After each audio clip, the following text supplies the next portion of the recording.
Yeah, it's interesting, RBI, as we look at what the ONS released with the sales stat for the UK in particular. We saw a decline in sales, and we did see a bump back up in e-com, but we think a lot of that was a result of the poor weather that we had across the UK for the last month or so. But we're hoping that the warmer weather and the heat wave that's predicted for September is going to drive consumers back.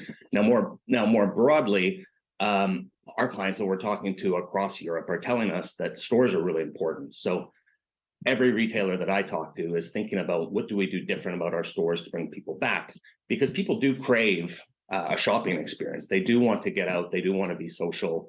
Of course, when you're purchasing white socks or a white T-shirt, it's a little bit less exciting to get out there. But people do crave that socialization and that return to the high street. Yeah, it's also not time, however, to shrink operations, though, right? Despite what seems to be a weakened stance in some of these, perhaps margins being culled quite significantly, having seen inflation hit a little bit higher. How do you get efficiency without cutting operations by way of perhaps job cuts or even closing down a few stores? Yeah, I mean, I think about efficiency and optimization really quite simply. It's about making more small decisions better. So rather than optimizing for a country or a store, you're optimizing for a department or a shelf or a rack. That's hard to do with people, in particular as labor costs continue to rise and people don't want to do a lot of repetitive, boring kind of jobs. So that's where automation and generative AI, other sorts of tools are coming in and allowing retailers to begin to do things at a greater degree of precision, which reduces the waste in the system, but also being able to do it more efficiently. So I think that's going to be a big theme that we're seeing this year. And again, as stores are top of mind for most CEOs, most CFOs are talking to us about how do we drive better automation? How do we drive better decision-making across organizations so we can get the efficiency without sacrificing our profitability? Yeah, great question, Skelly, regarding, of course, that supply chain management. I've got a slightly different question. I know there's Prime, and they look as frothy as ever, some of those Prime retail areas, but there's the rest as well.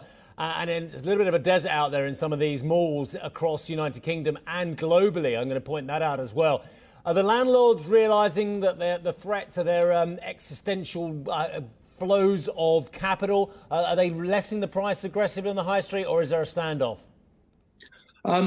No, I don't think so. I mean, malls retain a position of relevance in certain areas where the high street isn't quite as vibrant. Accenture recently did a survey, Steve, on the high street for the UK in particular, where we asked consumers what they wanted and expected out of the high street, and 80% of them said they would be really sad if the high street wasn't there in the same way. But what they're saying is, almost half of them have said that it's become a little bit irrelevant to how they want to live their life, how they want to do their shopping. So they're craving more social experiences, more food shops, more restaurants, places to eat and drink, because they want to return to that social environment. So I think malls can take a little bit of learning from that to say, how do we make this a bit more of an experience? How do we drive people in and make the shopping experience a little bit less transactional than it may have been 5 years ago?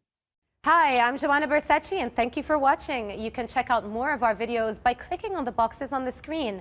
And don't forget to subscribe to our channel for more from CNBC International. Thank you for watching.